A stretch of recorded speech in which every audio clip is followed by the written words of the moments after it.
तेति तुम्हे अनुरक्कन्तु आरोग्येन सुखेन च नमो तस्स भगवतु अरहतु सम्मा सम्बुद्धस्स उदितयं चक्षुमायेकराज हरिस्सवन्नो पटविद्भवासु तं तं नमस्सामि हरिस्सवन्नं पटविद्भवासं तयज्जगुत्तं विहरे मुदिवसं ये ब्राह्मणो वेदगो सब्बदं मे ते मे नमो ते च मं पालयन्तु नमस्तु बुद्धानं नमस्तु बोधिय नमो विमुत्थानं नमो विमुत्थिय एवं सोपरितं कत्वा मोरोचरति ये सनं अपेतयं चक्षुमायेकराज हरिस्सवन्नो पटविप्पवासु तं तं नमस्सामि हरिस्सवन्नं पटविप्पवासं तयज्जगुत्तं विहरे मुरत्तिं ये ब्राह्मणो वेदगो सब्बदं मे ते मे नमो ते च मं पालयन्तु नमस्तु बुद्धानं नमस्तु बोधिय नमो विमुत्तानं नमो विमुत्तिय एवं सोपरितं कत्वा मोरोवासमकप्पयीति एतेन सच्चवज्जेन सोतिते होतु सर्वदा एतेन सच्चवज्जेन सर्वदुःखविनश्यतु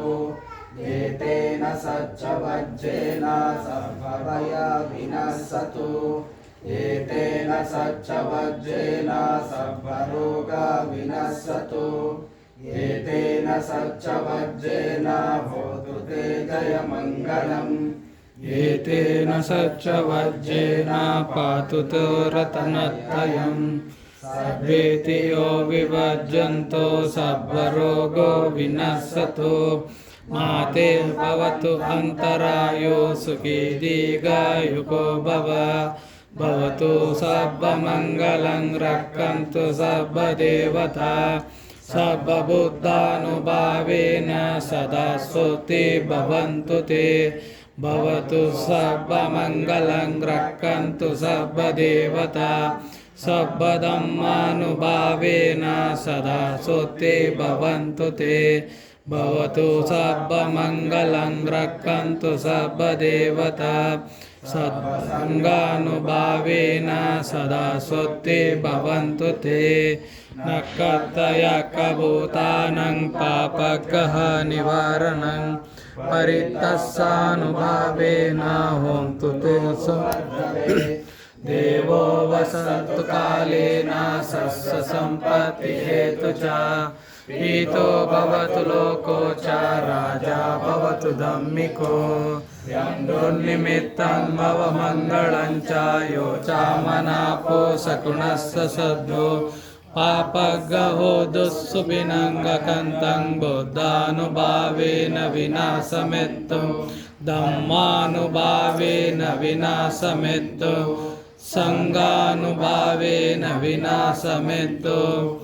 आकाशटाच्च बुम्मट्टा देवानागा महिन्दिका पुण्यन्तं अनुमोदित्वा चिरं रक्षन्तु लोकशासनं चिरं रक्षन्तु धम्मदेशनं चिरं रक्षन्तु मम परं यत्तावता चाम्मेहि सर्वदं पुण्यसम्पदं सब्बे देवा अनुमोदन्तु सर्वसम्पत्तिसिद्धिया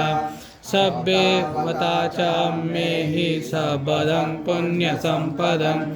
सब्बे भूता अनुमोदन्तु सर्वसम्पत्तिसिद्धिया यत्तावता चाम्मेहि सर्वदं पुण्यसम्पदं सब्बे संघा अनुमोदन्तु सर्वसम्पत्तिसिद्धिया निब्बाणसम्पत्तिसिद्धिया इदं मे ज्ञातिनन्मोतु सुखिता होन्तु ज्ञातयो इदं मे ज्ञातिनन्मोतु सुखिता होन्तु ज्ञातयो इदं मे नातिनन्मोतो सुखिता होन्तु ज्ञातयो सब्बे बुद्धा बलापत्ता पच्चेकानञ्च यं बलम् अरहन्तानञ्च तेजेना रक्कं वदामि सब्बसो सब्बे धम्मा बलापत्ता अर्यसच्चानञ्च यं बलं धम्मचक्कस्य तेजेना रक्कं वदामि सब्बसो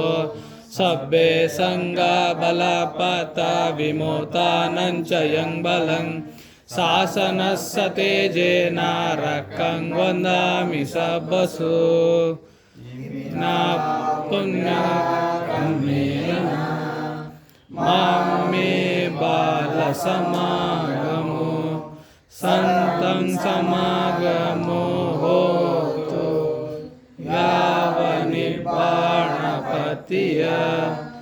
इदं मे पुण्यकर्मम्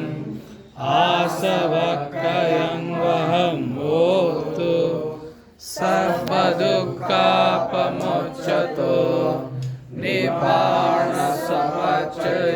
होतु साधु साधु